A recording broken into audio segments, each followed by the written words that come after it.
गर्मी की छुट्टियों में अनुराग जी हर साल अपने पैतृक गांव जरूर जाते थे। अनुराग जी का एक छोटा सा परिवार था, जिसमें उसकी बेटी स्नेहा और पत्नी प्रेरणा, कुल मिलाकर 3 सदस्य थे। स्नेहा भी 10th का एग्जाम दे चुकी थी, इसलिए वह भी अपने मम्मी पापा के साथ गांव घूमने के लिए जाने वाली थी। अनुराग जी अपने गांव का घर और जमीन अपने बचपन के दोस्त ऋषभ को देखभाल करने के लिए दे दिए थे। गांव में ऋषभ के पास जमीन नहीं था, रहने के लिए सिर्फ एक घर था। वह अनुराग जी की जमीन पर ही खेती करता था और उसके बदले में जो जमीन का किराया होता था वह अनुराग जी को चुका देता था। अनुराग जी ने अपना घर भी ऋषभ को ही रहने के लिए दे दिया था। इसके 2 फायदे थे। एक तो ऋषभ को रहने के लिए छत मिल जाएगा और उसके घर की देखभाल भी हो जाएगी। अनुराग जी ने फोन पर ऋषभ को कह दिया था कि ऋषभ, हम लोग कल गांव आ रहे हैं, तुम स्टेशन आ जाना हमें लेने। अगले दिन अनुराग जी अपने गांव पहुंच चुके थे। अनुराग जी जब अपने घर पहुंचे तो घर बिल्कुल पूरी तरह से साफ सफाई किया हुआ मिला। जैसे उनके माँ बाबूजी रहा करते थे, बिल्कुल वैसे ही घर के दरवाजे के आगे जितने भी पौधे होते थे वह बिल्कुल वैसे ही हरे भरे थे। अनुराग जी ऋषभ के कामों से बहुत ही प्रभावित रहते थे।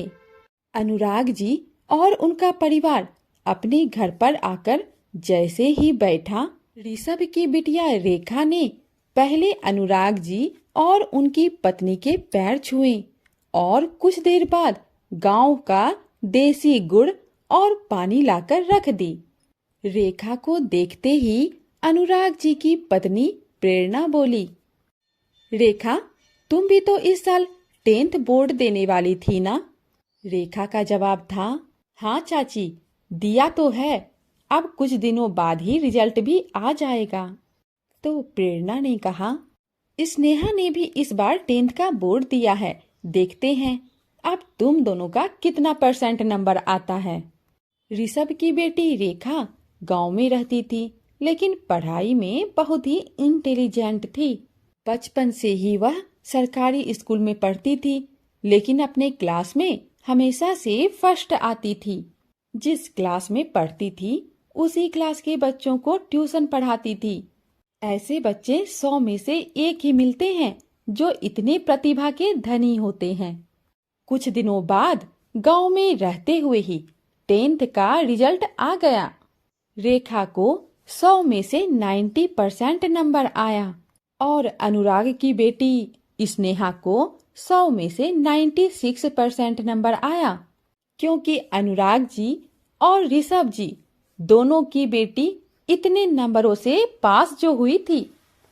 प्रेरणा ने रेखा को बुलाकर कहा, तुम गांव में भी रहकर 90% नंबर लाई, वह भी बिना किसी ट्यूशन से, यह कम नहीं है। शहर में तो स्नेहा हर विषय का ट्यूशन लेती थी, तब जाकर 96% नंबर लाई है। प्रेरणा ने दोनों लड़कियों को अपने पास बुलाया, अपनी बेटी स्नेहा और ऋषभ की बेटी रेखा से पूछा, अब तुम दोनों यह बताओ, 12वीं के बाद क्या करने का इरादा है? प्रेरणा की बेटी स्नेहा ने कहा, मुझे वकील बनना है। प्रेरणा ने रेखा से पूछा, तुम्हें क्या बनना है? तभी रेखा के पिताजी ऋषभ ने जवाब दिया, भाभी जी, यह क्या बनेगी, हमने जैसे तैसे करके इसे 10th पास करा दिया, अब हमारी औकात कहाँ है जो हम आगे पढ़ाएंगे। आगे खूब करेगी तो 12वीं कर लेगी, फिर शादी कर देंगे। प्रेरणा जी ने ऋषभ को डांट लगा दी, यह कैसी बात कर रहे हैं ऋषभ, अभी इसके पढ़ने की उम्र है, 90% नंबर लाई है बोर्ड में, और आप कह रहे हो कि अब आगे क्या पढ़ेगी, शादी कर देंगे।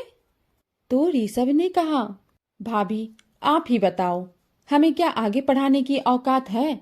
अगर यह मान लो मेडिकल इंजीनियरिंग करने की सोचे तो कोचिंग में कितना पैसा लगता है, और उसके बाद अगर कंप्लीट भी कर ले तो 4 से 5 लाख फीस होता है, मैं कहाँ से भर पाऊंगा। तो प्रेरणा ने कहा, आजकल के माता पिता की यही तो दिक्कत है, बच्चों को आगे पढ़ाना ही नहीं चाहते। क्या आपको पता है कि गरीब बच्चों की सहायता के लिए सरकार एजुकेशन लोन देती है। प्रेरणा ने रेखा से पूछा, रेखा तुम यह बताओ, क्या तुम्हें आगे पढ़ने का मन है। रेखा ने हाँ में सिर हिला दिया। प्रेरणा ने कहा, ठीक है, तुम अब हमारे साथ शहर चलोगी और वहीं पर रहोगी, और तुम अपना पढ़ाई करना, घर के छोटे मोटे काम कर दिया करना, बाकी मैं तुम्हारा कोचिंग में एडमिशन करवा दूंगी, जो भी फी होगा मैं भर दिया करूंगी। इतना सुनते ही ऋषभ की पत्नी राखी जी ने पैर पकड़ ली। कहा, दीदी आपका एहसान तो पहले से ही इतना है, जो आप अपना जमीन और घर हमें रहने को दिया है, और बेटी को भी अपने साथ पढ़ाने ले जा रही हैं। आप जरूर कोई देवी हैं। प्रेरणा जी ने कहा, अरे ऐसा कुछ नहीं है, मैं तो इसलिए ले जा रही हूँ। रेखा पढ़ने में इतनी इंटेलिजेंट है, अगर यह आगे पढ़ेगी तो कई सारे बच्चे को प्रेरणा देगी कि आदमी कम साधनों में भी चाहे तो कुछ भी कर सकता है। कुछ दिनों बाद ही अनुराग जी अपने परिवार के साथ शहर वापस लौट जाते हैं। स्नेहा भी बहुत खुश थी, क्योंकि अब शहर में उसके साथ रहने के लिए उसको एक दोस्त जो मिल गई थी, रेखा के रूप में। शहर आकर स्नेहा ने सबसे पहले तो रेखा को अपने सारे कपड़े दिखाई और अपने सजने संवरने का सामान भी दिखाई। रेखा ने कहा, तुम्हारे पास इतने सारे कपड़े, मैं तो कभी सोच भी नहीं सकती हूँ इतने सारे कपड़े किसी के पास भी हो सकते हैं। मैंने तो इतने सारे कपड़े किसी दुकान में ही देखी होगी। स्नेहा ने कहा, मेरी बहन रेखा, आज से यह सारे कपड़े तुम्हारे भी हैं, तुम जो चाहे कपड़े पहन सकती हो। कुछ दिनों के बाद दोनों में इतनी दोस्ती हो गई कि वह दोस्त कम बहन ज्यादा लगने लगी थी। दोनों अब साथ साथ स्कूल जाने लगी। दोनों का दाखिला 12वीं क्लास में प्रेरणा जी ने करा दिया था। रेखा एक आत्मस्वाभिमानी लड़की थी। उसने प्रेरणा जी से कहा, चाची, मैं तो कहती हूँ कि आप काम करने वाली बाई को बुलाती हैं, अब उसे मना ही कर दो। पूरे दिन तो मैं पढ़ाई करती नहीं हूँ, घर का काम भी कर लिया करूंगी। प्रेरणा जी ने कहा, कैसी बात कर रही हो, मैं तुम्हें यहाँ काम कराने के लिए गांव से शहर लेकर नहीं आई हूँ, बल्कि पढ़ने के लिए लेकर आई हूँ। अगर यहाँ पर काम करोगी तो तुम्हारे पिताजी कभी आएंगे तो क्या सोचेंगे कि मेरी बेटी को यहाँ पर पढ़ाई के बहाने काम कराने के लिए लेकर आए हैं। अरे नहीं चाची, आप कैसी बात कर रही हैं। कोई अपने घर में काम करता है तो नौकरानी थोड़ी हो जाता है। आखिर अब मेरा भी तो यह घर है। रेखा के जिद करने पर प्रेरणा जी ने कहा, ठीक है, खाना तुम बना लिया करना और काम करने वाली बाई सिर्फ बर्तन झाड़ू पोछा कर लेगी, लेकिन अकेले खाना नहीं बनाओगी, मैं भी तुम्हारा किचन में मदद करूंगी। ठीक है चाची। एक दिन शाम को रेखा जब सब्जी बना रही थी तो प्रेरणा जी किचन में आई और बोली, अब 1 महीना तुम किचन में नहीं आओगी, क्योंकि अगले महीने तुम्हारी और स्नेहा का एग्जाम है, और मैं नहीं चाहती कि इस चक्कर में तुम दोनों की पढ़ाई खराब हो। रेखा कभी कभी प्रेरणा जी के बारे में सोचकर बहुत ही भावुक हो जाती थी। वह कल्पना नहीं कर सकती थी कि इस दुनिया में प्रेरणा जी जैसे लोग भी आज मौजूद हैं, जो दूसरों के हुनर की कदर करते हैं। आज कहाँ किसके पास टाइम है किसी को 1 रुपए भी मदद करने की, और यहाँ प्रेरणा चाची मुझे पढ़ाने के लिए अपने घर में रख लिया और कोई काम भी नहीं करने देती है। रेखा वहाँ रहते रहते सबकी दिनचर्या समझ गई थी। प्रेरणा जी, अनुराग जी और स्नेहा को खाने में क्या क्या पसंद है सब पता कर लिया था। 15-16 साल की लड़की रसोई को ऐसे संभालने लगी थी जैसे कोई कुशल गृहिणी अपनी रसोई को संभालती है। यहाँ तक कि रेखा रसोई का सारा सामान सजा कर रखती थी और रसोई की सफाई तो ऐसे करती थी कि रसोई में एक भी धूल का कण नजर नहीं आता था। रेखा को वैसे तो ट्यूशन की जरूरत नहीं थी, वह बहुत इंटेलिजेंट थी।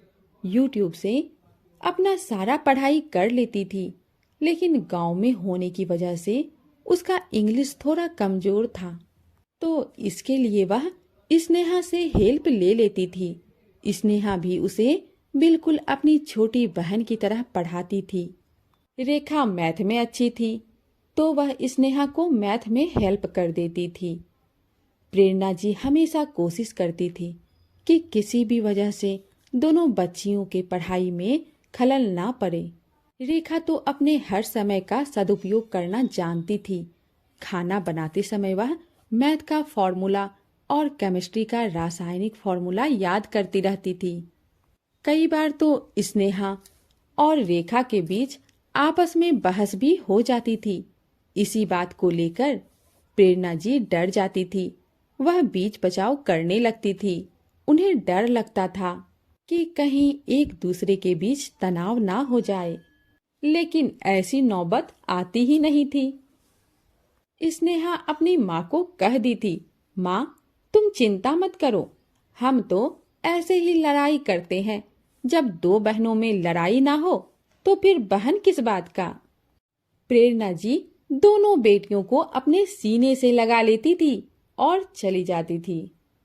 समय के साथ रेखा और स्नेहा ने 12वीं में 90% से भी ज्यादा अंक से पास हुई और इधर रेखा इंजीनियरिंग की तैयारी करने में जुट गई और स्नेहा एडवोकेट की तैयारी करने लगी। रेखा का दाखिला रांची के इंजीनियरिंग कॉलेज में हो गया था और स्नेहा भी क्लैट का एग्जाम क्वालिफाई कर लॉ के कॉलेज में दाखिला ले लिया था। दोनों साथ साथ ही एक इंजीनियर बन गई और एक वकील बन गई। रेखा का सपना था कि जब वह पैसा कमाएगी तो अपने गांव में एक छोटा सा कोचिंग इंस्टीट्यूट खोलेगी, जिसमें गांव के इंटेलिजेंट बच्चों को मुफ्त में कोचिंग दिलवाएगी। अब सपना पूरा करने का दिन आ गया था, लेकिन उसके सपने को पूरा करने के लिए अब साथ देने के लिए स्नेहा भी तैयार थी। उसने कहा कि मैं भी अपने वकील की कमाई से कुछ पैसे तुम्हारी कोचिंग के लिए डोनेट करूंगी। रेखा छुट्टियों में सबसे पहले प्रेरणा जी के घर आती थी। वहां से ही वह अपने गांव जाती थी। इस बार छुट्टियों में जब वह घर आई थी तो उसने अपने प्रेरणा चाची से कहा, आपसे मुझे एक इम्पोर्टेंट बात करनी है। प्रेरणा जी ने कहा, हाँ हाँ बेटी कहो, क्या बात है। मैं जब इंजीनियरिंग कॉलेज में पढ़ती थी तभी मुझे राजेश नाम के लड़के से प्यार हो गया था और वह भी अभी एमटेक कर रहा है और मैं उससे ही शादी करना चाहती हूँ, लेकिन मैं यह बात अपने माँ पिताजी से नहीं कह सकती हूँ। प्लीज मेरी हेल्प कर दीजिए। माँ पिताजी से यह बात बता दीजिए। आपसे तो मैं कुछ भी कह सकती हूँ। आप मेरी दूसरी माँ भी हैं, चाची भी हैं और मेरी दोस्त भी। प्रेरणा जी ने कहा, ठीक है, मैं तुम्हारे माँ पिताजी से बात करूंगी, लेकिन उससे पहले तुम्हें मुझे राजेश से मिलवाना होगा।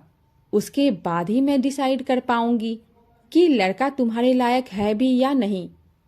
अगले दिन ही रेखा ने राजेश को फोन करके प्रेरणा जी से मिलाने के लिए बुला लिया था। प्रेरणा जी ने राजेश से मिलकर रेखा से कहा, यह लड़का बिल्कुल तुम्हारे लायक है और मैं आज ही फोन कर तुम्हारे पिताजी से बात करूंगी। प्रेरणा जी ने शाम होते ही रेखा के पिताजी ऋषभ से कहा, ऋषभ, मैंने रेखा के लिए एक लड़का देख रखा है, अगर तुम्हारी इजाजत हो तो बात आगे बढ़ाऊं। ऋषभ ने कहा, यह भी पूछने वाली बात है भाभी, आपकी वजह से ही हमारी रेखा इंजीनियर बनी है। आपका तो उस पर हक है।